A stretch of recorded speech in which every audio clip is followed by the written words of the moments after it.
Un millionnaire solitaire engage une pianiste sans abri pour porter son héritier. Mais leur accord professionnel donne naissance à plus que prévu, des triplés et un amour imprévu. Alors que les querelles familiales et les trahisons du passé entrent en collision, leur bonheur retrouvé résistera-t-il? Avant de commencer l'histoire, dites-nous dans quel coin du monde vous nous suivez aujourd'hui. La pluie s'abattait sur les rues animées de Paris, tandis que la limousine noire d'Alex Dubois s'arrêtait à un feu rouge. À 45. Alex possédait tout ce que l'argent pouvait acheter. Un hôtel particulier dans le 16e arrondissement de Paris, un empire commercial prospère et plus d'argent qu'il ne pourrait en dépenser en 10 vies. Mais quelque chose manquait, et il savait exactement quoi. Il avait besoin d'un héritier. Alex desserra sa cravate en soie et regarda par la fenêtre. C'est alors qu'il l'entendit, une magnifique musique de piano, perçant le bruit de la pluie et de la circulation. Au coin de la rue se tenait une jeune femme noire jouant sur un clavier usé. Elle portait un sac à piano délabré sur le dos, mais sa musique était incroyable. « Arrêtez la voiture », ordonna Alex à son chauffeur. « Mais monsieur, nous sommes au milieu de… » « J'ai dit arrêtez !» La voix d'Alex ne laissait aucune place à la discussion. Le chauffeur se gara et Alex prit son parapluie. Les doigts de la femme dansaient sur les touches, jouant une mélodie si belle qu'elle lui serrait la poitrine. Il n'avait rien ressenti de tel depuis avant son second divorce, il y a 3 ans. « C'est assez impressionnant, » dit-il, tenant son parapluie au-dessus d'elle. La femme leva les yeux, surprise. « Merci, » dit-elle doucement, ses mains se figuant sur les touches. « J'essaie juste de gagner assez d'argent pour avoir un endroit où dormir ce soir. Comment vous appelez-vous ?»« Trinité. Trinité Moreau. » Alex l'observa. Elle était plus jeune qu'il ne l'avait d'abord pensé, probablement dans la fin de la vingtaine. Malgré ses vêtements miteux et son épuisement évident, elle se tenait avec dignité. « J'ai une proposition commerciale pour vous, mademoiselle Moreau. » Les yeux de Trinité se rétrécirent avec suspicion. « Je ne suis pas ce genre de femme, monsieur… Dubois. Alex Dubois. Et non, ce n'est pas ce que je suggère. » Il sortit sa carte de visite et la lui tendit. « Je recherche quelqu'un pour porter mon enfant.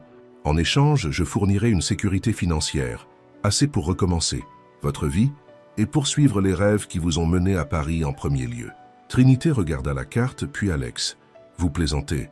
Je ne plaisante jamais en affaires. 5 millions d'euros, plus les frais de subsistance pendant la grossesse. Tout ce que je demande, c'est la discrétion et que vous quittiez le pays par la suite. » Un coup de tonnerre retentit et la pluie s'intensifia. Les mains de Trinité tremblaient, tandis qu'elle tenait la carte. « Pourquoi moi ?» demanda-t-elle. « Parce que vous avez du talent et de la force. J'ai observé plusieurs candidates, mais quelque chose en vous… » Alex fit une pause. « Disons que je fais confiance à mon instinct en affaires. » Trinité rit amèrement. « Donc je ne serai qu'un autre accord commercial ? Un arrangement mutuellement bénéfique. Rien de plus, rien de moins. » Alex sortit une autre carte. « Voici le numéro de mon avocat. Réfléchissez-y. Appelez-moi dans les 48 heures si vous êtes intéressé. » Il se retourna et retourna à sa limousine, laissant Trinité debout sous la pluie, la carte serrée dans sa main. 2 jours plus tard, Trinité était assise dans le bureau élégant de Jacques Lefebvre, l'avocat d'Alex. Le contraste entre ses vêtements usés et les fauteuils en cuir coûteux la mettait mal à l'aise, mais elle se força à se tenir droite. « Les conditions sont simples, » expliqua Jacques, ses yeux bienveillants surprenant son visage aux traits fins. « Vous emménagerez immédiatement dans la maison d'hôte de Monsieur Dubois. Toutes les dépenses médicales seront couvertes. 5 millions d'euros seront déposés sur un compte offshore après l'accouchement. La confidentialité totale est requise. »« Et je dois quitter le pays ?» demanda Trinité. « Ce sont les conditions de Monsieur Dubois. Il a eu des expériences malheureuses avec ses précédentes relations. » Trinité pensa à ses rêves de devenir pianiste de concert, brisés par le racisme et la pauvreté. Avec 5 millions d'euros, elle pourrait étudier n'importe où dans le monde. Recommencer à zéro. Où dois-je signer? Le lendemain matin, Trinité se tenait aux portes de la demeure d'Alex avec son clavier et son sac délabré, tout ce qu'elle possédait au monde. Alors que les portes s'ouvraient, elle se demanda si elle commettait la plus grande erreur de sa vie. Alex l'attendait dans le hall d'entrée en marbre, ressemblant exactement à l'homme d'affaires qu'il était dans son costume parfaitement taillé. « Bienvenue dans votre nouvelle maison », dit-il formellement. « Madame Dubois vous conduira à la maison d'hôte. » Alors que Trinité suivait la gouvernante à travers la pelouse soignée, elle entendit des chuchotements des autres membres du personnel. Elle capta des mots comme « chasseuse de fortune » et « scandale », mais elle leva la tête haut. La maison d'hôte était plus grande que n'importe quel appartement dans lequel elle avait jamais vécu. Alors qu'elle posait son clavier dans le salon, les mains de Trinité tremblaient. « Dans quoi je me suis lancée ?» murmura-t-elle. Mais il n'y avait plus de retour en arrière. Le contrat était signé. L'affaire était conclue. Trinité Moreau, musicienne de rue Sans-Abri, portait désormais l'héritier de la fortune du bois, ou du moins elle le serait bientôt. Elle ne savait pas que cet arrangement commercial changerait non seulement sa vie, mais aussi celle d'Alex, d'une manière qu'aucun d'eux ne pouvait imaginer. La première semaine de Trinité dans la maison d'hôte ressemblait à un rêve. Chaque matin, elle se réveillait dans un vrai lit au lieu d'un lit de refuge.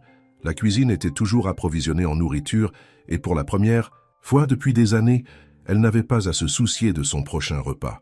Mais tout n'était pas parfait. Les rendez-vous chez le médecin étaient les pires. La docteure Annelise Bernard, médecin personnel d'Alex, évitait à peine le regard de Trinité lors de leur première rencontre. « Monsieur Dubois souhaite des rapports quotidiens sur votre état de santé », dit froidement la docteure Bernard. « Et bien sûr, nous aurons besoin de tests approfondis avant de commencer la procédure. » Trinité serra les accoudoirs de sa chaise. « Quel genre de test ?»« Tout. Nous devons nous assurer que vous êtes apte. » La façon dont la docteure Bernard le dit donna à Trinité l'impression d'être un cheval de reproduction examiné pour la vente. De retour à la maison d'hôte, Trinité trouva du réconfort dans sa musique. Elle s'entraîna pendant des chœurs sur son vieux clavier, se perdant dans les mélodies qu'il avait soutenues pendant les moments les plus difficiles. Un soir, alors qu'elle jouait la claire de lune de Debussy, elle remarqua Alex debout dans l'embrasure de la porte. « Ça est magnifique !» dit-il, son masque professionnel habituel s'adoucissant légèrement. « Vous avez une formation classique ?» Les doigts de Trinité s'immobilisèrent sur les touches. « Le Conservatoire national supérieur de musique et de danse de Paris pendant 2 ans, avant de manquer d'argent. » Alex fronça les sourcils. « Le conservatoire? Alors comment vous êtes-vous retrouvée? Dans la rue ?» Trinité pouffa amèrement. « Être talentueuse ne suffit pas quand on est noir et pauvre dans la musique classique. Les bourses se sont taries et ma famille ne pouvait pas m'aider. Puis ma mère est tombée malade. Et tout l'argent que j'avais a servi à payer ses frais médicaux. » Quelque chose scintilla dans les yeux d'Alex, de la reconnaissance, peut-être même de la douleur. Mais cela disparut, aussi vite qu'il était apparu. « Il y a un piano à queue dans la maison principale, » dit-il brusquement. « Vous devriez l'utiliser. Ce clavier ne rend pas justice à votre talent. » Avant que Trinité ne puisse répondre, il était parti. Le lendemain, Jacques Lefebvre, l'avocat d'Alex, s'arrêta à la maison d'hôte. Contrairement aux autres, Jacques traitait toujours Trinité avec respect. « Comment vous installez-vous » demanda-t-il, ses yeux bruns chaleureux témoignant d'une véritable préoccupation. « C'est différent, » admit Trinité. « Parfois, je me sens comme un spécimen dans un zoo. Le personnel chuchote à mon sujet, et la sœur d'Alex est passée hier juste pour me fixer à travers la fenêtre. » Jacques soupira. « Alexandra Dubois n'est pas connue pour sa chaleur, mais ne laissez ni elle, ni personne d'autre vous faire sentir mal à l'aise. Vous êtes là parce qu'Alex vous a choisi. Pour mon utérus, voulez-vous dire, dit sèchement Trinité. Est-ce ce que vous pensez? Jacques se pencha en avant. Alex aurait pu choisir n'importe qui, des mannequins, des actrices, des femmes de son propre cercle social. Mais il vous a choisi. Je le connais depuis 15 ans et il ne fait jamais rien sans raison. Avant que Trinité ne puisse comprendre ce que cela signifiait, son téléphone vibra.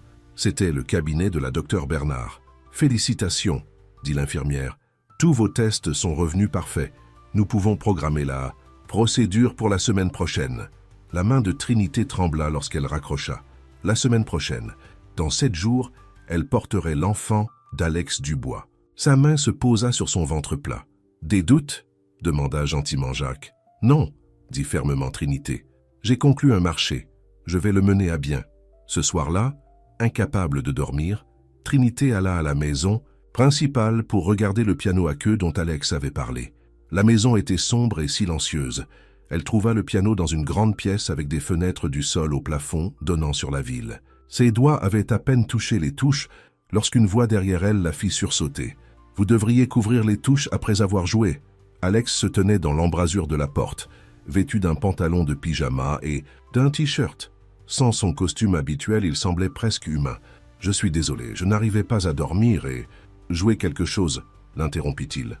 Trinité hésita, puis commença à jouer. Non pas de la musique classique cette fois, mais un gospel que sa grand-mère avait l'habitude de chanter. Les notes riches emplissèrent la pièce, et Trinité ferma les yeux, laissant la musique la traverser. Lorsqu'elle eut terminé, elle ouvrit les yeux pour trouver Alex la fixant avec une expression qu'elle n'avait jamais vue auparavant. « Ma mère jouait, dit-il doucement. Avant de mourir, j'avais 12 ans. » Avant que Trinité ne puisse répondre, ses murs se refermèrent. « Utilisez le piano quand vous voulez, dit-il brusquement. N'oubliez pas de le couvrir lorsque vous avez terminé. » Alors que ses pas s'éloignaient, Trinité resta assise dans l'obscurité, ses doigts toujours posés sur les touches. Pour la première fois, elle se demanda s'il pouvait y avoir plus chez Alex Dubois que son extérieur professionnel froid. Mais elle ne pouvait pas se permettre de penser de cette façon. Ce n'était qu'une affaire. Dans 9 mois, elle prendrait l'argent et disparaîtrait. Pas de complications, pas de sentiments. Si seulement c'était aussi simple. Le jour de la procédure arriva clair et lumineux. Trinité était assise dans la salle d'attente de la docteure Bernard, essayant de calmer son cœur qui battait la chamade. Alex était là aussi, assis en face d'elle et vérifiant ses emails sur son téléphone comme s'il s'agissait d'une simple réunion d'affaires. « Monsieur Dubois ?» La docteure Bernard apparut dans l'embrasure de la porte. « Nous avons reçu les résultats des derniers tests sanguins, et il y a quelque chose dont nous devons discuter. » En privé, Trinité les regarda disparaître dans le bureau de la docteure Bernard, son estomac se nouant.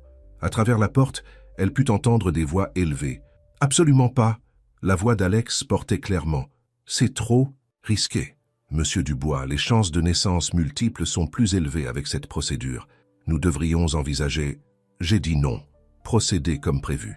Lorsqu'ils ressortirent, la docteure Bernard avait l'air frustrée et la mâchoire d'Alex était serrée. Aucun d'eux ne croisa le regard de Trinité. « Tout va bien ?» demanda-t-elle. « Parfait », lança Alex. « Terminons ça. » La procédure elle-même fut rapide. Alors que Trinité était allongée sur la table d'examen par la suite, la docteure Bernard montra enfin un soupçon de gentillesse. « Reposez-vous ici pendant 1 heure, dit-elle doucement. Et Trinité, prenez soin de vous.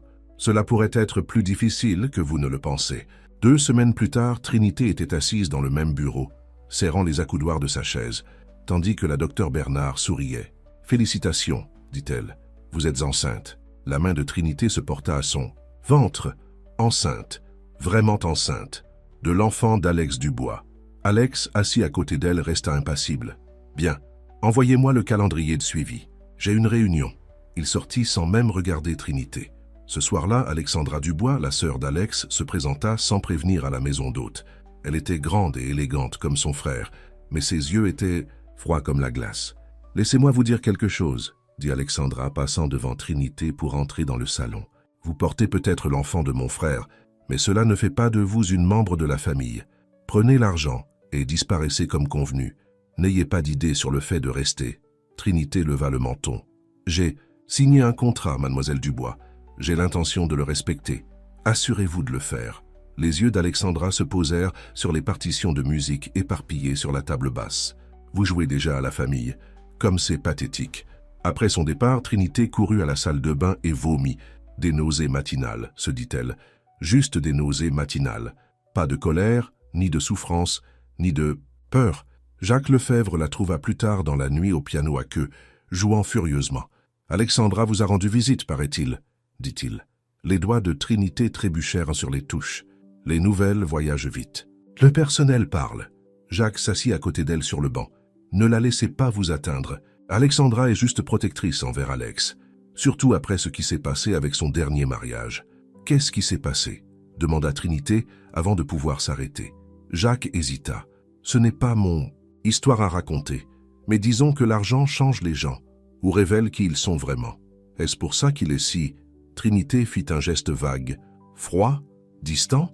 Jacques sourit tristement. « Alex a appris tôt que les émotions sont chères. Son père le lui a appris. Le grand Richard Dubois n'a jamais approuvé quoi que ce soit que fasse Alex. Même aujourd'hui, 10 ans après sa mort, Alex essaie toujours de faire ses preuves. » Trinité y pensa en jouant, ses doigts trouvant une mélodie douce. « Vous vous souciez de lui, » observa-t-elle. « C'est mon meilleur ami. » La voix de Jacques était douce, même s'il n'admettrait jamais en avoir un. Le lendemain matin, Trinité se réveilla pour trouver un paquet cadeau devant sa porte. À l'intérieur se trouvait un livre de musique de piano relié en cuir, des morceaux classiques arrangés pour piano gospel. La note disait simplement « Pour la pratique, AD ». Trinité traça la reliure élégante. Peut-être qu'il y avait de l'espoir pour Alex Dubois après tout. Mais toute la chaleur qu'elle ressentait disparut au petit déjeuner. Alors qu'elle mangeait, elle surprit 2 femmes de ménage en train de parler dans la cuisine. « Vous croyez que Monsieur Dubois a un bébé avec quelqu'un comme elle? J'ai entendu dire qu'elle était sans abri. Elle a probablement tout planifié. Eh bien, elle ferait mieux de ne pas trop s'installer. Madame Dubois ?» La tartine de Trinité se transforma en cendres dans sa bouche. Elle retourna précipitamment à la maison d'hôte, en luttant contre ses larmes. Cet après-midi-là, elle eut sa première vraie crise de nausée matinale. Alors qu'elle était agenouillée dans la salle de bain, une voix familière appela derrière la porte. « Trinité, Madame Dubois a dit que vous étiez malade. » C'était Alex. « Je vais bien, » réussit-elle à dire. « Non, vous n'allez pas bien. Je rentre. » Avant qu'elle ne puisse protester, Alex était là retenant ses cheveux tandis qu'elle vomissait. Quand elle eut fini, il lui tendit un verre d'eau. « Merci, » murmura-t-elle. « C'est mon enfant qui vous rend malade, » dit-il brutalement. « Le moins que je puisse faire, c'est vous aider. » Leurs regards se croisèrent dans le miroir et pendant un instant, quelque chose crépita entre eux. Puis Alex recula, redressant sa cravate. « Je demanderai à Madame Dubois de vous apporter du thé au gingembre. Cela a aidé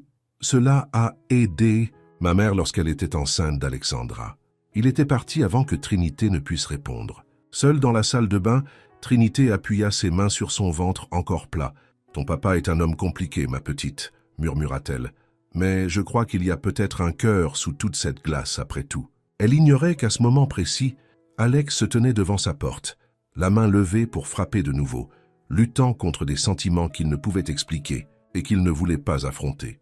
3 mois passèrent, et les nausées matinales de Trinité commencèrent enfin à s'apaiser.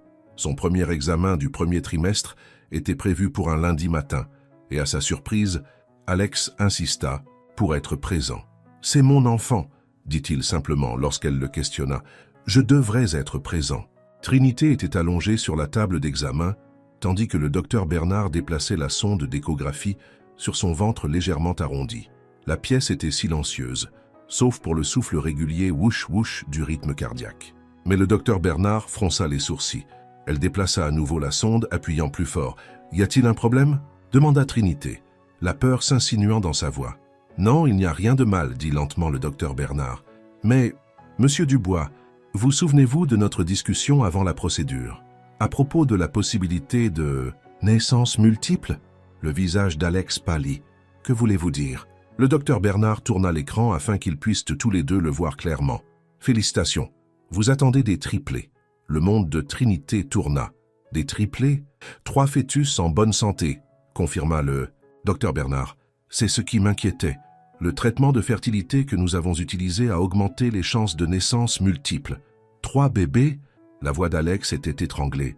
Ce n'était pas le plan. Ce n'était pas l'accord. Il sortit en trombe de la pièce, laissant Trinité seule avec le docteur Bernard. « Je suis vraiment désolé, » dit le docteur Bernard, une sympathie sincère dans sa voix pour la première fois. « Il se reprendra. C'est juste un choc. » Mais Trinité n'en était pas si sûre. 3 bébés signifiaient 3 fois plus de complications. 3 fois plus de risques. Alex tenterait-il de mettre fin à leur accord? Elle le trouva sur le parking de l'hôpital, marchant nerveusement près de sa voiture. « Monsieur Dubois » appela-t-elle. « Alex !» Il se retourna pour la faire. Face, son expression était folle. « Cela change tout. Le contrat portait sur un enfant. »« Ils sont déjà là, » dit Trinité en posant une main sur son ventre. « Tous les 3, vos enfants. »« Je ne peux pas. » Alex passa une main dans ses cheveux. « J'ai besoin de temps pour réfléchir. » Il partit en voiture, laissant Trinité seule sur le parking. Jacques, qui attendait dans sa propre voiture, vint immédiatement à ses côtés. « Que s'est-il passé ?» demanda-t-il. Alex vient de s'échapper comme si le diable le poursuivait. Trinité lui raconta l'histoire des triplés. À sa grande surprise, Jacques se mit à rire. « Oh, c'est parfait, » dit-il. « Alex Dubois, qui planifie tout à la minute près, reçoit le triple de la surprise. Peut-être que Dieu a le sens de l'humour. » Malgré elle, Trinité sourit. « Il n'est pas content. Il a peur, » corrigea Jacques. « Alex déteste tout ce qu'il ne peut pas. Contrôler. Allez, je vais vous ramener à la maison. » Mais lorsqu'ils arrivèrent au domaine Dubois, ils trouvèrent Alexandra qui attendait sur les marches. « 3 bébés ?» cria-t-elle. « Essayez-vous de le ruiner? Était-ce votre plan depuis le début ?»« Mademoiselle Dubois. » Jacques s'interposa entre elles. « Cela n'aide en rien. Ne vous mêlez pas de ça, Jacques. » Alexandra pointa un doigt vers Trinité. « Je savais que vous étiez un problème dès le moment où Alex vous a amené ici. Tout Comme cette chasseuse de fortune, Miranda. Qui est Miranda? Demanda Trinité. Sa deuxième épouse, dit Jacques doucement. Elle a failli le détruire, coupa Alexandra. Et maintenant, vous essayez de faire la même chose. 3 bébés. La presse va faire la fête. Comme sur commande, le téléphone de Trinité vibra avec une alerte info. Quelqu'un à l'hôpital devait avoir divulgué l'histoire. Le titre disait « Scandale de l'héritier du bois, une sans-abri porteuse de triplés ». Trinité se sentit malade. Elle poussa Alexandra et courut à la maison d'hôte, Jacques l'appelant derrière elle. À l'intérieur, elle s'effondra sur le canapé, les larmes finissant par couler. Qu'allait-elle faire? Alex ne voulait pas de ça. Le contrat ne couvrait pas ça. Essaierait-il de mettre fin à la grossesse? La forcerait-il à partir? Le piano restait silencieux dans le coin, n'offrant aucun réconfort aujourd'hui. Des heures passèrent. Le soleil se coucha. Le téléphone de Trinité continua à vibrer avec des appels de journalistes, mais elle les ignora tous. À minuit, on frappa à sa porte. Elle ouvrit pour trouver Alex debout là, ayant l'air plus désemparé qu'elle ne l'avait jamais vu. « Puis-je entrer » demanda-t-il formellement, comme s'il s'agissait d'une autre réunion d'affaires. Trinité fit un pas de côté. Alex alla à la fenêtre et resta là, le dos tourné vers elle pendant un long moment. « J'ai réfléchi, » dit-il enfin, « à ce que mon père dirait s'il pouvait me voir maintenant. » Trinité resta silencieuse, le cœur battant. « Il dirait que je suis un imbécile, » continua Alex, « que j'ai perdu le contrôle de la situation, que je mets en péril le nom et la fortune du bois. » Il se retourna pour la faire face. « Mais pour la première fois de ma vie, je me fiche de ce qu'il penserait. »« Que voulez-vous dire » murmura Trinité. « Je dis. » Alex prit une profonde inspiration. « Je dis que ce sont mes enfants, tous les 3, et je gérerai toutes les complications que cela entraînera. » Le soulagement envahit Trinité, mais Alex n'avait pas fini. « Le contrat devra être modifié, dit-il. La compensation augmentera pour refléter le changement de circonstances. Et nous devrons discuter de précautions médicales supplémentaires pour une naissance multiple. Toujours les affaires, pensa Trinité. Mais elle voyait autre chose dans ses yeux maintenant. De la peur, oui, mais aussi quelque chose qui ressemblait presque à de l'espoir. Il y a encore une chose, ajouta Alex en sortant une enveloppe de sa poche. J'ai demandé à Jacques de rédiger cela ce soir. Trinité l'ouvrit et haleta. C'était un contrat révisé, mais pas seulement pour une augmentation de paiement. Celui-ci supprimait l'obligation pour elle de quitter le pays après la naissance. « Les enfants auront besoin de leur mère, » dit Alex doucement. « Si vous voulez rester. » Avant que Trinité ne puisse répondre, une vague de vertige la frappa. Elle trébucha et Alex la rattrapa par le bras. « Allez-vous bien » demanda-t-il, une véritable inquiétude dans sa voix. « Juste fatiguée, » dit-elle. « Ça a été une longue journée. » Alex l'aida à s'asseoir sur le canapé, son contact étant étonnamment doux. En s'asseyant, elle le sentit, le premier petit battement de mouvement dans son ventre. Sans réfléchir, elle prit la main d'Alex et la pressa contre cet endroit. Ses yeux s'écarquillèrent lorsqu'il sentit le léger mouvement. « Est-ce vos bébés » murmura Trinité. « Nos bébés. » Pour la première fois depuis qu'elle l'avait rencontré, Alex Dubois sourit. Un vrai sourire sincère qui transformait tout son visage. Aucun d'eux ne remarqua Alexandra regardant par la fenêtre, son visage sombre de colère tandis qu'elle composait un numéro familier. « Miranda, c'est Alexandra. Nous devons parler de mon frère. » Les quelques semaines qui suivirent apportèrent de grands changements au domaine du bois.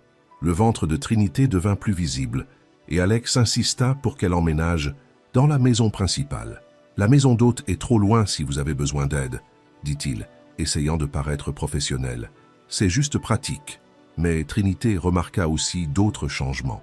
Des fleurs fraîches apparaissaient dans sa chambre chaque matin. Ses plats préférés apparaissaient dans la cuisine. Et parfois, tard dans la nuit, elle surprenait Alex la regardant jouer du piano avec une expression qui n'était certainement pas professionnelle. Tout semblait parfait. Jusqu'au jour où Miranda Dubois franchit la porte d'entrée. Trinité s'entraînait au piano à queue lorsqu'elle entendit l'agitation dans le hall d'entrée. Une grande femme magnifique aux cheveux blonds parfaits et aux vêtements de créateur se tenait là, ses lèvres rouges courbées en un sourire froid. « Vraiment, Alex ?» La voix de Miranda dégoulinait de dédain. « Quand Alexandra m'a parlé de votre petite expérience d'élevage, j'avais du mal à y croire. Mais en le voyant en personne, elle observa Trinité de haut en bas. À quel point êtes-vous devenu désespéré ?» Alex apparut de son bureau, le visage blanc de colère. « Que faites-vous ici, Miranda ? Une femme ne peut-elle pas rendre visite à son mari ?» ronronna Miranda. Le cœur de Trinité s'arrêta. Marie? Oh, ne vous l'a-t-il pas dit? Le sourire de Miranda s'élargit. Notre divorce n'a jamais été finalisé. Techniquement, je suis toujours Madame Dubois. La pièce tourna. Trinité s'agrippa au piano pour se soutenir. C'est un mensonge, grogna Alex. Les papiers ont été déposés il y a 3 ans. Déposés, oui, mais jamais traités. Miranda sortit une pile de documents. Votre avocat peut le confirmer. N'est-ce pas, Jacques? Jacques, qui venait d'entrer, avait l'air frappé. Alex, j'aurais dû voir ça. Les papiers ont été soumis, mais il y a eu une erreur technique. L'avocat de Miranda a trouvé une faille. Ce qui signifie, continua Miranda gentiment, que tous les enfants nés alors que nous sommes toujours légalement mariés sont présumés être miens. Légalement parlant, Trinité se sentit malade. Les bébés choisirent ce moment pour donner de forts coups de pied, comme s'ils sentaient sa détresse. « C'est ridicule », lança Alex. « Je vais faire réparer ça immédiatement. »« Bien sûr que vous le ferez, chérie, mais ces choses prennent du temps. » Miranda s'approcha de Trinité. « Et le temps est quelque chose que notre petite mère porteuse n'a pas beaucoup, n'est-ce pas? 4 mois restants, j'ai entendu dire. Les triplés sont si risqués. Sortez !» La voix d'Alex était mortellement calme. « Maintenant, est-ce une façon de parler à votre femme ?» Miranda se tourna vers Trinité. « Un conseil, ma chère, ne vous installez pas trop confortablement.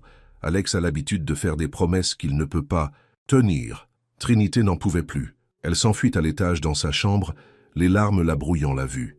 Derrière elle, elle pouvait entendre Alex et Miranda se disputer. Jacques la trouva là 1 heure plus tard, recroquevillée sur son lit. « Je suis vraiment désolé, » dit-il en s'asseyant à côté d'elle. « J'aurais dû tout revérifier. »« Saviez-vous » demanda Trinité. « À propos de Miranda ?»« Je savais qu'elle était un problème, mais ça ?» Jacques secoua la tête. « Elle l'a presque ruinée la dernière fois, essayant de prendre le contrôle de l'entreprise. Le père d'Alex venait de mourir et elle a vu sa chance. C'est pourquoi Alex est si... fermé ? Protégé, corrigea Jacques. Mais vous changez ça. Je ne l'ai jamais vu comme ça avec vous. » Avant que Trinité ne puisse répondre, Alex apparut dans l'embrasure de la porte. « Jacques, j'ai besoin que tu règles ça, quoi qu'il en coûte. » Déjà dessus. Jacques serra la main de Trinité et partit. Alex se tenait maladroitement dans l'embrasure de la porte. « J'aurais dû te parler de Miranda. »« Oui, tu aurais dû. » La voix de Trinité tremblait. « Que se passe-t-il maintenant ?»« Rien ne se passe. Cela ne change rien. » Alex s'approcha. « Ce sont mes enfants que vous portez, nos enfants. Mais si elle est légalement votre femme, elle ne le sera plus longtemps. » Alex s'assit sur le lit. « Trinité, regarde-moi. Je ne la laisserai pas te faire du mal ni au bébé. »« Pourquoi le divorce ne s'est-il pas fait ?» demanda Trinité. Alex resta silencieux pendant un long moment. « Parce que je ne faisais pas attention. Après ce qu'elle a fait à l'entreprise, je voulais juste que ce soit fini. J'ai laissé Jacques s'occuper de tout. J'aurais dû vérifier. »« Comme vous vérifiez tout avec moi ?» Les mots sortirent amers. « C'est différent. » La main d'Alex trouva la sienne. « Vous êtes différente. » Les bébés ont recommencé à donner des coups de pied et Trinité a automatiquement déplacé sa main pour les sentir. L'émerveillement sur son visage lui fit mal au cœur. « Alex, murmura-t-elle, que faisons-nous ?»« Je ne sais pas, admit-il. Mais je sais que Miranda ne gagnera pas. Pas cette fois. » Plus tard dans la nuit, Trinité ne pouvait pas dormir. Elle descendit pour jouer du piano, mais s'arrêta lorsqu'elle entendit des voix venant du bureau d'Alex. « Tu es un imbécile, Alex. » C'était Alexandra. « Miranda a raison, tu as perdu le contrôle. D'abord les triplés, maintenant ça. Père aurait honte. »« Père est mort, » répondit Alex. « Et pour la première fois, je suis content qu'il le soit, parce qu'il ne comprendrait jamais ce que ces bébés signifient pour moi, ce que Trinité signifie pour moi. » Le cœur de Trinité fit un bond. « Oh Dieu !» haleta Alexandra. « Tu es amoureux d'elle. » Il y eut un long silence. « Pars, Alexandra, » dit enfin Alex. « Et si tu travailles à nouveau avec Miranda contre moi, tu n'es plus ma sœur. » Trinité remonta furtivement, à l'étage, l'esprit tournant. Amour? Cela ne faisait pas partie de l'accord. Cela ne faisait pas partie du plan. Mais alors qu'elle était couchée dans son lit, sentant ses bébés bouger, elle dut admettre que rien de tout, cela ne se déroulait plus selon le plan. Dans son propre lit de l'autre côté de la ville, Miranda Dubois sourit en examinant sa stratégie juridique. Bientôt, elle aurait tout. Le nom Dubois, la fortune et 3 héritiers pour tout. Contrôlé. « Dors bien, Alex, » murmura-t-elle. Le vrai jeu ne fait que commencer. Les quelques semaines qui suivirent se transformèrent en cauchemars. Miranda semblait être partout, au rendez-vous chez le médecin, aux événements. caritatif, se présentant même sans prévenir au manoir. Elle jouait parfaitement le rôle de la femme lésée, et la presse l'a dévorée. Le scandale de l'héritier Dubois s'aggrave. L'épouse se bat pour ses droits sur les triplés à venir. Trinité vit les titres partout où elle allait. À 6 mois de grossesse, elle ne pouvait plus cacher son état, et les paparazzis la suivaient constamment. « N'ont-ils rien de mieux à écrire ?» demanda-t-elle un matin, jetant un autre journal. « Apparemment non, grogna Alex. Il avait l'air épuisé. La bataille juridique avec Miranda le mettait à rude épreuve. Paris, décoiffé. Nous avons un problème. Miranda a déposé une injonction. Elle veut interdire à Trinité de quitter Paris jusqu'à ce que la garde soit déterminée. Elle ne peut pas faire ça, protesta Trinité. Si, elle le peut, et elle l'a fait. Jacques passa une main dans ses cheveux. L'audience est la semaine prochaine. La tasse de café d'Alex se brisa dans sa main. Ça va trop loin, procurez-moi tout ce que vous avez sur Miranda. Tout. Alex, avertit Jacques, si tu penses à ce que je crois, que tu penses, faites-le. Cette nuit-là, Trinité ne pouvait pas dormir. Les bébés étaient particulièrement actifs, donnant des coups de pied et bougeant constamment. Elle se traîna jusqu'à la salle de piano, espérant que la musique les calmerait. À sa grande surprise, Alex était déjà là, assis dans le noir. « Je t'ai réveillé ?» demanda-t-elle. « Non, je n'ai pas beaucoup dormi ces derniers temps. » Il regarda son ventre gonflé. « Te cause-t-il des problèmes ?» Ils sont agités ce soir, comme leur père. Alex réussit un petit sourire. Il tapota le banc du piano à côté de lui. « Joue quelque chose. » Ça les calme, généralement. Trinité s'assit et commença à jouer une douce berceuse. Progressivement, les bébés se calmèrent. « Ils connaissent ta musique, » dit Alex doucement. « Ils connaissent le toucher de leur mère. » Le mot « mère » resta suspendu dans l'air entre eux. Selon leur contrat, Trinité n'était pas censée être leur mère. Elle n'était que la mère porteuse. Mais rien n'était aussi simple désormais. « Alex, » dit-elle prudemment, « qu'allons-nous faire ?» Avant qu'il ne puisse répondre, Madame Dubois surgit. « Monsieur Dubois, venez vite, il y a eu une effraction au bureau. » Ils se précipitèrent dans le bureau d'Alex. Le coffre-fort était ouvert, des papiers éparpillés partout. « Les preuves, » chuchota Alex. « Tout ce que nous avions sur Miranda, c'est parti. » Trinité sentit le froid. Qui aurait pu? Alexandra. La voix d'Alex était glaciale. Elle a une clé. Elle est la seule en dehors de moi à connaître la combinaison. Comme sur commande, son téléphone sonna. C'était Miranda. « Tu cherches quelque chose, mon chéri ?» miaula sa voix dans le haut-parleur. « Maintenant, parlons d'un véritable règlement. À moins que tu ne veuilles que le conseil d'administration voit exactement comment tu as géré la fusion de la Croix. » Le visage d'Alex devint blanc. « Tu n'oserais pas. Essaie-moi. Oh, et Alex, ta petite mère porteuse pourrait vouloir faire ses valises. Une fois que le conseil d'administration aura vu ça, tu ne pourras plus te permettre. Son contrat. » La ligne raccrocha. « Qu'y avait-il dans ces papiers ?» demanda Trinité. « La preuve que Miranda a détourné des millions pendant notre mariage, » dit Alex lourdement. « Et maintenant, elle a la preuve que je l'ai couvert pour protéger la réputation de la société. Peut-elle vraiment te détruire avec ça? Elle peut essayer. » La mâchoire d'Alex se crispa dans une ligne obstinée familière. « Mais elle oublie quelque chose. »« Quoi? Je ne suis plus le même homme qu'il y a 3 ans. » Il se tourna vers Jacques. « Appelez le conseil d'administration. Réunion d'urgence. Dès demain matin. »« Alex, réfléchis à ça, supplia Jacques. J'en ai fini avec la réflexion. J'en ai fini avec les jeux. » Alex prit la main de Trinité. « J'en ai fini de laisser la peur gouverner ma vie. » Le lendemain matin, Trinité observa de l'arrière de la salle du conseil d'administration de Dubois Industries, tandis qu'Alex se levait pour s'adresser au conseil. Miranda était assise près de l'avant, souriant narquoisement. « Il y a 3 ans, commença Alex, j'ai fait une erreur. J'ai couvert un crime pour protéger la réputation de cette société. J'avais tort. » Des murmures emplirent la salle. Le sourire narquois de Miranda faiblit. « J'ai ici, » continua Alex, sortant une clé USB, des enregistrements complets de chaque transaction illégale effectuée par Miranda Dubois lorsqu'elle était directrice financière. Oui, je l'ai couvert à l'époque, mais j'ai aussi gardé des copies de tout. Tu bluffes, lança Miranda. Est-ce que je bluffe? Alex sourit froidement. J'ai aussi la preuve que tu as travaillé avec des concurrents chinois en vendant des secrets d'entreprise. Croyais-tu vraiment que je ne te ferais pas surveiller après la dernière fois? Le sang se retira du visage de Miranda. Alors voici ce qui va se passer, continua Alex. Tu vas signer les papiers de divorce, les bons 7 fois. Tu vas abandonner toutes tes prétentions à mes enfants, et tu vas disparaître, ou tout ira à l'AMF. Tu tomberas avec moi, siffla Miranda. Peut-être, mais je suis prêt à risquer ça. Et toi ?» La salle du conseil d'administration éclata dans le chaos. À travers tout cela, Trinité observa Alex, debout, grand, sans peur, rien de semblable à l'homme d'affaires froid qu'il avait embauché des mois auparavant. Des heures plus tard, c'était fait. Miranda signa les papiers et sortit de leur vie, ses talons de créateur claquant avec colère sur le sol en marbre.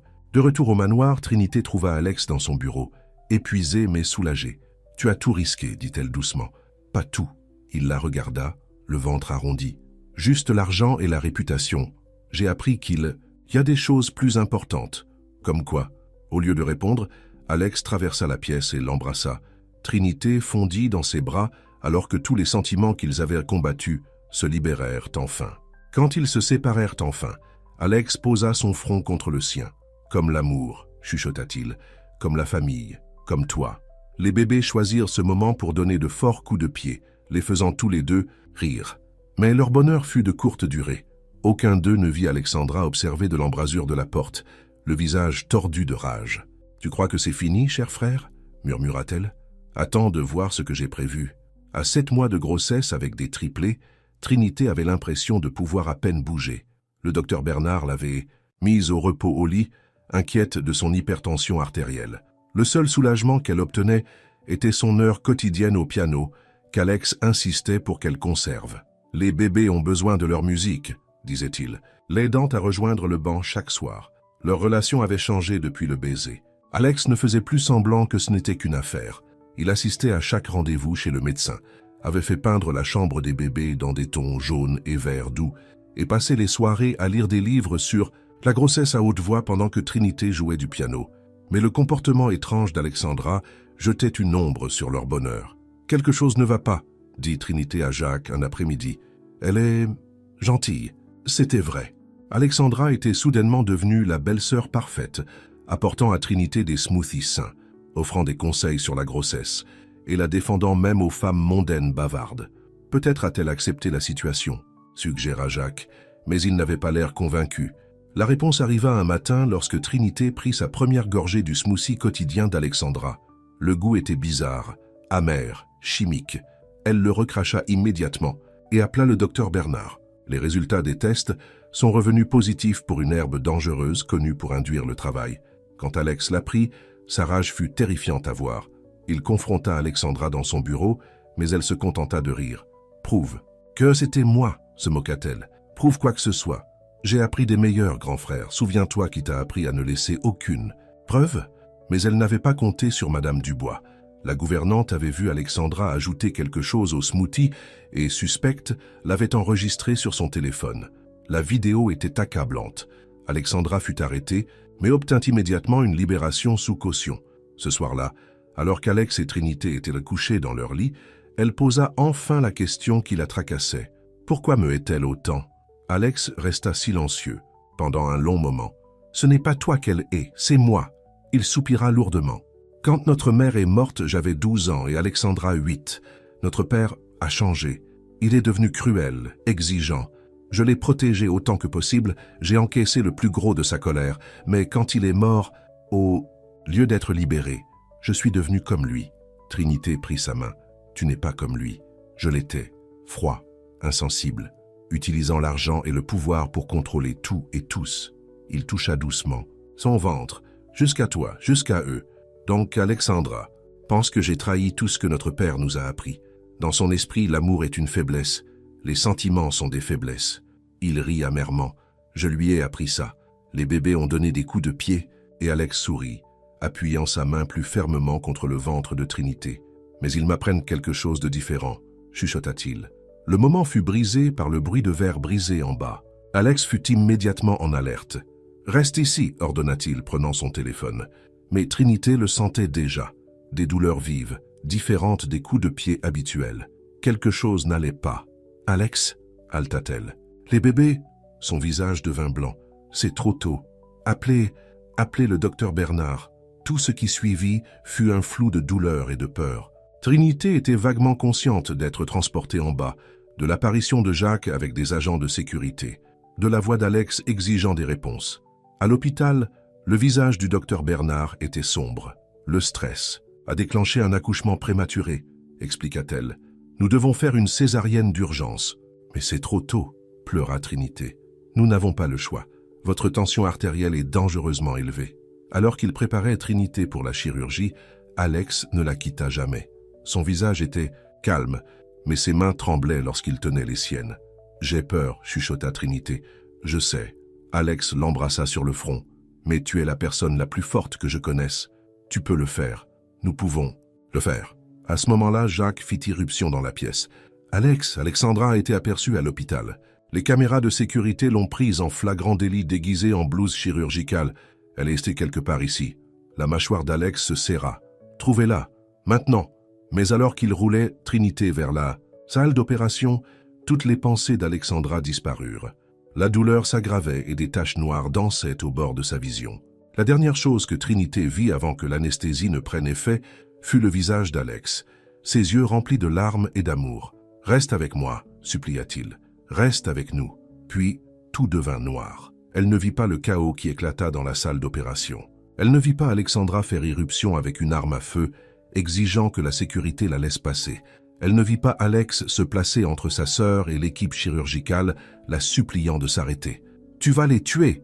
cria-t-il. « Ta propre famille. »« Famille ?» Alexandra rit sauvagement. « Tu as choisi elle au-dessus de la famille, au-dessus de tout ce que notre père nous a appris. Notre père avait tort. » La voix d'Alex se brisa. « Ne vois-tu pas ça? Regarde ce que ces enseignements nous ont fait, transformés en monstres qui ne peuvent pas ressentir, qui ne peuvent pas aimer. L'amour est une faiblesse. » « Non, » dit Alex doucement. « L'amour est ce qui m'a sauvé. Et ça peut te sauver aussi, Alexandra. S'il te plaît, laisse-moi t'aider. Laisse-moi être le frère que j'aurais dû être. » L'arme vacilla dans la main d'Alexandra. Derrière eux, les moniteurs se mirent à biper urgemment. « Nous la perdons !» cria le docteur Bernard. « Nous devons opérer maintenant. » Dans ce moment de distraction, Jacques réussit à plaquer Alexandra. L'arme « Vol 16 !» La sécurité afflua, et Alex se retourna vers la forme inconsciente de Trinité sur la table d'opération. « S'il te plaît !» chuchota-t-il, touchant son visage une dernière fois avant qu'il ne le pousse dehors. « S'il te plaît, ne me quitte pas. » Dans la salle d'attente, Alex Dubois, l'un des hommes les plus puissants de Paris, ne pouvait rien faire d'autre que prier. Les heures s'éternisèrent comme des années. Jacques resta avec Alex, passant des appels pour gérer la presse qui s'était rassemblée à l'extérieur. La police vint prendre des déclarations au sujet d'Alexandra, qui était maintenant en garde à vue. « Elle a besoin d'aide », dit Alex calmement. « Une vraie aide cette fois, pas juste de l'argent jeté au problème. »« Je vais passer quelques appels, » promit Jacques. « Il y a une bonne clinique psychiatrique dans la région parisienne. » À ce moment-là, le docteur Bernard apparut, toujours en blouse chirurgicale. Alex sauta sur ses pieds, son cœur s'arrêtant à la vue du sang sur sa robe. « Ils sont vivants », dit-elle rapidement en voyant son visage. « Tous les trois !» Les jambes d'Alex cédèrent. Jacques l'aida à retourner à sa chaise. « 2 filles et un garçon, » continua le docteur Bernard. « Ils sont très petits, un peu plus d'1,5 kg chacun, mais ce sont des combattants. Ils sont maintenant à l'unité de soins intensifs néonatal. » Et Trinité? Le visage du docteur Bernard s'adoucit. Elle a perdu beaucoup de sang. Il y a eu des complications, mais elle est stable. Elle est en réanimation. Quand puis-je les voir? Trinité a besoin de repos, mais vous pouvez voir les bébés maintenant. Préparez-vous simplement. Ils sont branchés à beaucoup de machines. Ça a l'air effrayant, mais tout ça les aide. Alex suivit le docteur Bernard jusqu'à l'unité de soins intensifs néonatal. À travers la fenêtre, il vit 3 petits incubateurs, chacun contenant un miracle plus petit que sa main. « C'est votre fils au milieu », dit doucement le docteur Bernard, « et vos filles de chaque côté. » Alex appuya sa main contre la vitre, des larmes coulant sur son visage. Ils sont si petits, mais ils sont forts, tout comme leur mère. Après avoir été lavés et habillés, Alex a été autorisé à les toucher. Il ne pouvait pas encore les tenir. Ils étaient trop fragiles, mais il pouvait mettre sa main dans l'incubateur, laisser leurs minuscules doigts s'agripper aux siens. « Bonjour mes petits », chuchota-t-il. « Je suis votre papa. » La petite fille à gauche attrapa son doigt avec une force surprenante. Le garçon eut un hoquet dans son sommeil, et la fille à droite ouvrit les yeux, des yeux exactement comme ceux de Trinité. « Ils ont besoin de noms », dit une voix faible derrière lui. Alex se retourna pour voir Trinité dans un fauteuil roulant, pâle mais vivante, poussée par une infirmière. « Tu devrais te reposer », le réprimanda-t-il, mais sa voix se brisa de joie. « J'avais besoin de les voir. » Trinité tendit la main dans l'incubateur le plus proche, touchant la main de leur fille. Ils sont parfaits. Comment devrions-nous les appeler? Trinité sourit. Le garçon du milieu, Richard. Alex serait dit. D'après mon père? D'après l'homme qui m'a donné toi? Dit doucement Trinité. Quels que soient ses défauts, je lui dois ça. Le cœur d'Alex gonfla. Les filles? Espoir, dit Trinité, touchant le bébé qui avait les yeux d'Alex. Parce qu'elle nous a donné l'espoir de quelque chose, de plus qu'un accord commercial. Et foi, ajouta Alex, regardant celle qui était forte et qui tenait toujours son doigt. Parce qu'il a fallu de la foi pour se faire confiance. Foi, espoir et Richard Dubois, chuchota. Trinité, nos miracles. Au cours des semaines suivantes, les bébés ont grandi plus fort. Trinité s'est rétablie bien qu'elle ait dû rester à l'hôpital pour observation. Alex a partagé son temps entre l'unité de soins intensifs néonatale, la chambre de Trinité, et la gestion des conséquences des actions d'Alexandra. Alexandra avait été admise à la clinique psychiatrique de la région parisienne. Des années de traumatisme et de douleurs qui n'avaient jamais été correctement traitées. « Elle demande à te voir », dit Jacques à Alex un soir. Alex regarda Trinité qui hocha la tête. « Va, elle est toujours ta sœur. » Il trouva Alexandra assise près d'une fenêtre, paraissant plus petite et plus jeune sans ses vêtements et son maquillage sophistiqué. « Je suis désolée, » murmura-t-elle en le voyant. « Je n'ai pas pu. Je sais. » Alex prit sa main. « Je suis désolée aussi. J'aurais dû mieux te protéger. J'aurais dû te montrer qu'il y avait une autre façon de vivre. Me laisseront-ils les voir un jour? Les bébés? Quand tu iras mieux, ils font aussi partie de ta famille. » Alexandra se mit à pleurer, de vraies larmes, pas les larmes manipulatrices qu'elle avait apprises de leur père. Alex la serra dans ses bras tandis qu'elle sanglotait, faisant enfin son deuil de l'enfance qu'ils avaient tous les deux perdue. De retour à l'hôpital, Trinité jouait une berceuse sur un petit clavier qu'Alex lui avait apporté. Les trois bébés semblèrent répondre à la musique, leurs signes vitaux devenant plus forts et plus réguliers. Ils reconnaissent la musique de leur mère, dit l'infirmière de l'unité de soins intensifs néonatal avec un sourire. Mère. Le mot ne faisait plus peur à Trinité. Il ne s'agissait plus de contrat ou d'affaires. Il s'agissait d'amour, peur simple et plus fort que n'importe quel arrangement commercial. Quand Alex revint, ses yeux étaient rouges mais paisibles. « Alexandra » demanda Trinité. Elle fait ses premiers pas vers la guérison. Il s'assit à côté d'elle. Comme nous tous. Trinité s'appuya contre lui, regardant leurs enfants dormir. « À qui aurait pu croire, cette nuit pluvieuse où tu m'as trouvé dans la rue?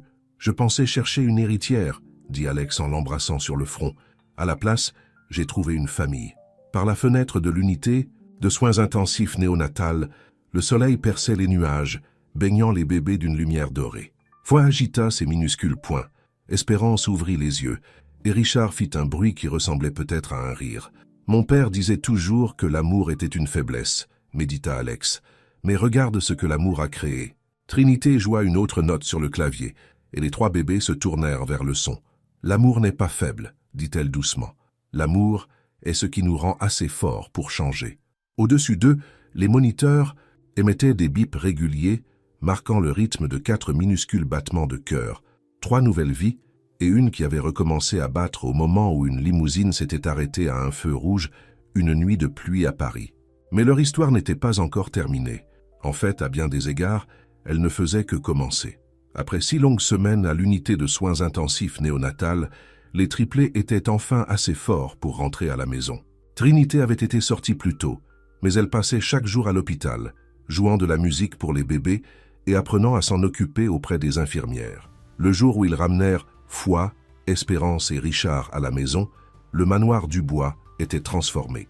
Le salon formel abritait maintenant 3 berceaux. Le comptoir de cuisine immaculé était recouvert de biberons et de lait maternisé, et le son de la musique classique mélangée à des berceuses remplissait chaque pièce. « C'est comme une maison différente », dit Madame Dubois en souriant en aidant Trinité à organiser les affaires des bébés. « C'est une maison maintenant », répondit Trinité. Alex avait pris un mois de congé pour aider avec les bébés, une chose qui a choqué son conseil d'administration, mais ravi Jacques. « Je n'aurais jamais pensé voir le jour », taquina Jacques, en regardant Alex changer la couche de Richard avec une habileté surprenante. « Alex Dubois, papa au foyer. Rise autant que tu veux, » dit Alex en esquivant au moment où Richard choisit ce moment pour démontrer sa remarquable précision. « Mais je n'ai jamais été aussi heureux. » Les bébés avaient chacun leur propre personnalité. Foi était la leader, toujours la première à se réveiller et à réclamer de l'attention.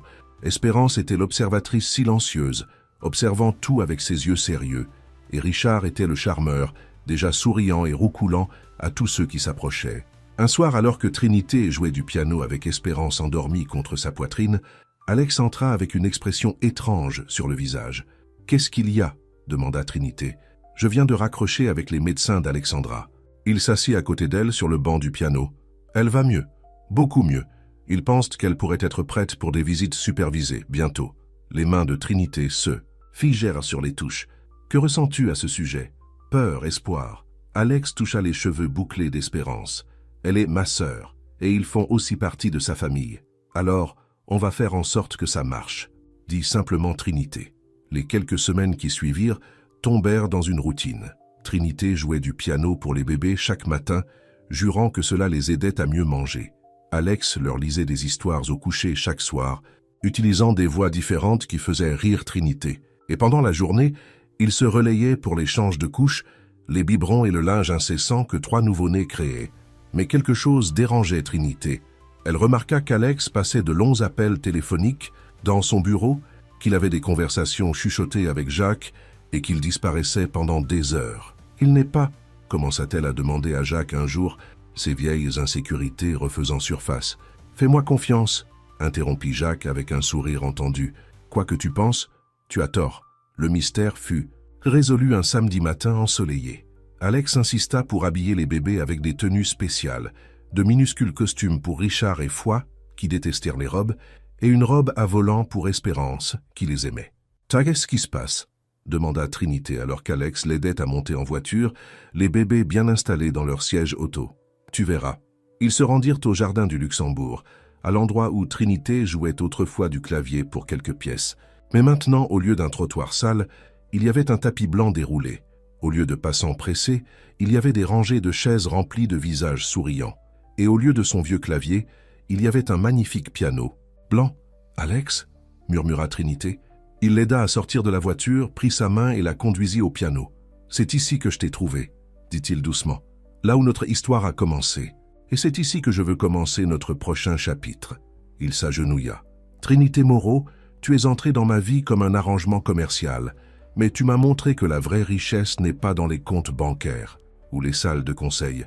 Elle est dans le son des rires de nos enfants, dans la musique que tu joues, dans l'amour que tu m'as appris à ressentir à nouveau. » Il sortit une bague, pas un diamant clinquant, mais une simple alliance avec des notes de musique gravées autour. « Veux-tu m'épouser?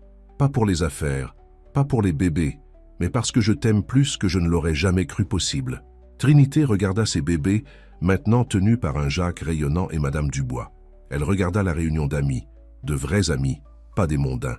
Elle vit même Alexandra, accompagnée de ses médecins, sourire timidement depuis le dernier rang.